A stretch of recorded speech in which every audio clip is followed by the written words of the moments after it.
Depois de Davos, depois dos discursos, depois das cobranças por responsabilidade, ação e liderança, é hora de parar e ouvir a história. Porque antes de Donald Trump, antes das disputas do nosso tempo, houve um homem que conhecia o poder por dentro. Alguém que comandou o famoso Dia D, venceu uma das guerras mundiais e mais tarde governou os Estados Unidos no momento mais perigoso da Guerra Fria. Esse homem foi Dwight Eisenhower. Em seu discurso de despedida da Casa Branca, Eisenhower deixou um aviso que não envelheceu, amadureceu. Ele não alertava contra a força americana, ele alertava contra o uso irresponsável da força. Hoje, quando vemos comissões de ação sendo criadas, alianças sendo cobradas, a dissuasão voltando ao centro da política internacional, o nome de Eisenhower volta a ecoar com força total. Em 20 de janeiro de 1961, ele se despedia da Casa Branca. Não foi uma despedida protocolar, foi um último ato de responsabilidade. Um presidente deixando o poder e, antes de sair, advertindo a nação sobre os riscos do próprio poder que exercera. É essa advertência profunda, rara e necessária que agora ganha voz. A voz de quem sempre soube ouvir a história. A narração é de Augusto Nunes. Às vésperas de deixar a Casa Branca, um homem que atravessou o século XX nos interiores do poder decidiu falar não apenas como governante, mas como sentinela da República. Esse homem era Dwight Eisenhower. Decididamente, não se tratava de um político comum. Ele foi o comandante supremo das Forças Aliadas na Segunda Guerra Mundial. Ele foi o general que planejou e comandou o Dia D, a maior operação militar anfíbia da história. O sucesso do Dia D abriu o caminho para a libertação da Europa e a derrota do nazismo. Foi Eisenhower quem assumiu a responsabilidade por uma decisão que colocaria em combate centenas de milhares de homens e definiria o destino do mundo livre. Depois da guerra, Eisenhower não saiu de cena. Foi convocado novamente pela história e tornou-se, em 1953, presidente dos Estados Unidos. Eisenhower liderou a maior potência do planeta num dos períodos mais perigosos da era moderna. No auge da Guerra Fria, havia a ameaça nuclear constante e a expansão global do totalitarismo soviético. Poucos homens reuniram ao mesmo tempo a autoridade militar, legitimidade política e experiência histórica como Eisenhower. Em seu discurso de despedida, ele alertou os americanos para um fenômeno novo na história moderna: a união permanente e indissociável entre o poder militar e a indústria de armamentos. Eisenhower deu a esse fenômeno o nome de Complexo Industrial Militar.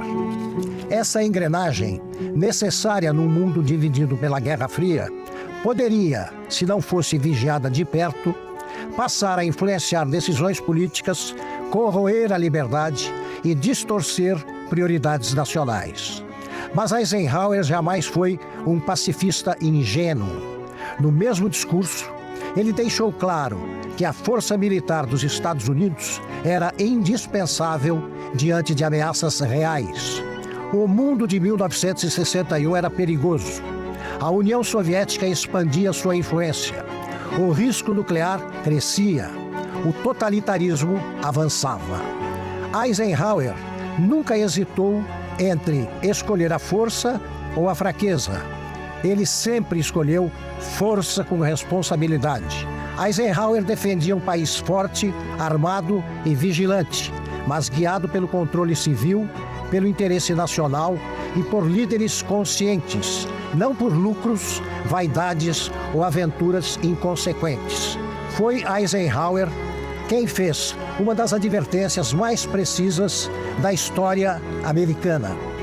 Aspas, somente uma sociedade civil alerta e informada pode forçar a engrenagem adequada da enorme maquinaria industrial e militar de defesa com nossos métodos e objetivos pacíficos, de modo que segurança e liberdade possam avançar juntas.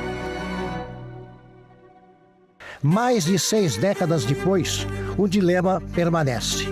Os Estados Unidos enfrentam hoje, mais uma vez, um mundo convulsionado por regimes autoritários, guerras regionais, terrorismo, ameaças nucleares, ataques cibernéticos e disputas diretas com potências como China, Rússia e Irã. O poder militar americano continua sendo o principal pilar da ordem internacional. A força garante a paz.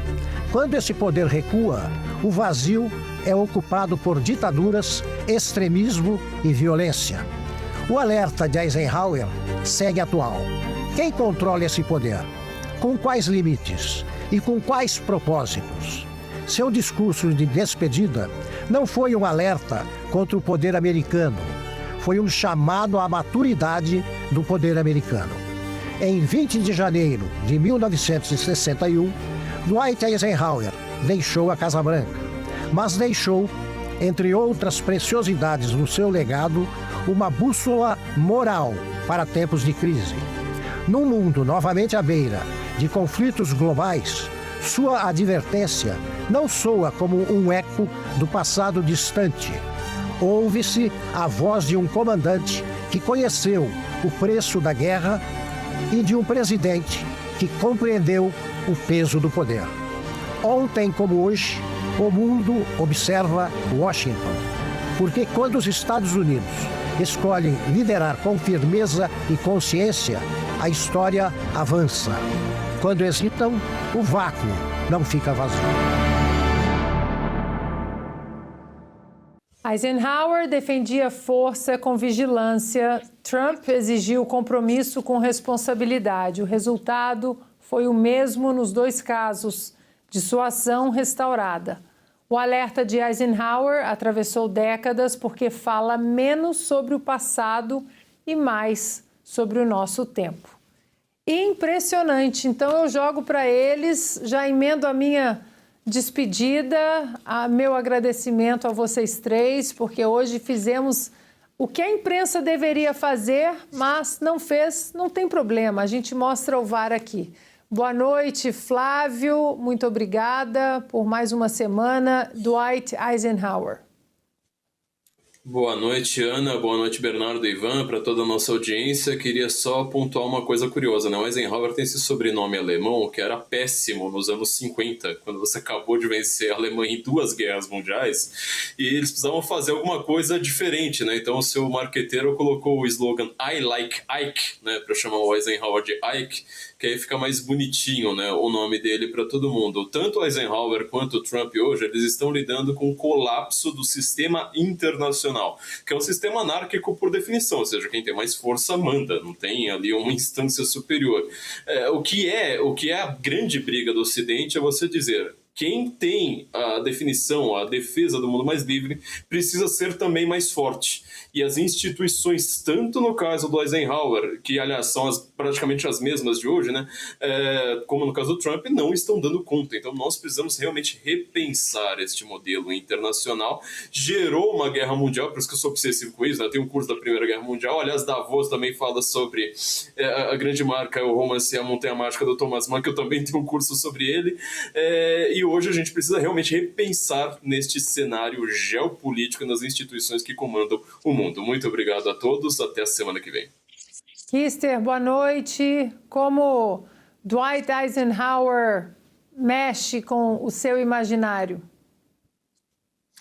Ana, nós estamos vivendo no mundo que o Dwight Eisenhower avisou, né, que poderia acontecer caso o poder não tivesse, vamos dizer, responsabilidades reais, né, e estivesse à mercê de interesses permanentes que não aqueles que nós amamos. Então, era a arquitetura do poder que ele de fato promoveu e criou e acreditava, ou seja, criando coalizões estáveis, justas, com uma logística que faça sentido, com um comando de fato, né? Ou seja, a ideia da OTAN era justamente essa que hoje, infelizmente, está se degradando junto com o resto dessas instituições pesadas. Então, o perigo de fato não era a força americana, que é a grande força no mundo, mas, como eu já disse, esses interesses que se apoderam de grandes potências. Então, hard power é o que nós temos e é o que sempre vai ter para evitar a guerra. O que pode parar um homem com uma arma é um outro homem com uma arma ainda maior. Então, o alerta de Eisenhower permanece e ele está dando agora, com o tempo, razão a Trump, né, com as suas ações. Então, foi um programa muito bom, nós conseguimos dar conta de tantos assuntos, o programa poderia ter 5 horas, mas fico feliz que a gente tenha feito. Obrigado, Flávio, Ivan, Ana, e ao nosso público aqui especial nessa sexta-feira à noite, mais uma vez juntos, para fazer essa viagem na história, analisando o presente e dando nossos pitacos para o futuro. Muito obrigado.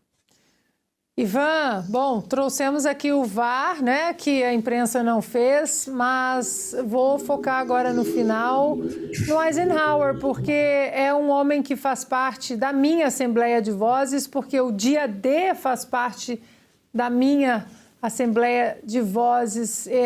Eu queria tanto que o mundo não esquecesse esse dia D, ele que comandou o dia D, você que está aí na Inglaterra, Dwight Eisenhower. Ivan. Ana, talvez um dos presidentes mais queridos, né, presidentes americanos mais queridos aqui na Inglaterra, justamente por conta de suas conexões com Winston Churchill também, a questão do dia D, né, só grandes homens fariam grandes ações, né, e o dia D com certeza está entre eles. Ana, eu vou roubar um pouquinho da pergunta que você fez ao Bernardo sobre o imaginário. Você vive nos Estados Unidos e pode até confirmar isso melhor que eu, mas quando se fala no sonho americano, não sei por quê, o presidente que me vem na cabeça é o Eisenhower. Aquela coisa dos anos 50, né, da retomada da América assumindo o protagonismo realmente como uma grande potência. Venceu a Segunda Guerra na década de 40, mas é justamente na década de 50 que o novo mundo mostra que veio para ficar, não é? Então, o Eisenhower também, uma curiosidade sobre ele, a gente fala muito quando se fala em eleições americanas, das grandes vitórias do Reagan, até mesmo do Nixon em 72, mas olha, o Eisenhower, eu estou indo aqui de cabeça, né, mas nas 2 eleições foram 2 landslides, ele venceu com mais de 440 delegados nas 2, eu não lembro o número exato agora, e quando a gente olha também os índices de popularidade, né, que foi realmente quando eles começaram ali a medir, o Eisenhower com certeza é um dos presidentes mais populares, pelo menos, obviamente, da Segunda Guerra para cá. Então, realmente, um grande legado, e eu quero aqui enormemente agradecer a todos o carinho da audiência, desejar um ótimo final de semana, a você, Flávia, a você, Bernardo, você, Ana, e toda a equipe, a produção aqui do De Leste a Oeste. Missão cumprida. Missão cumprida, amigos. Muito obrigada.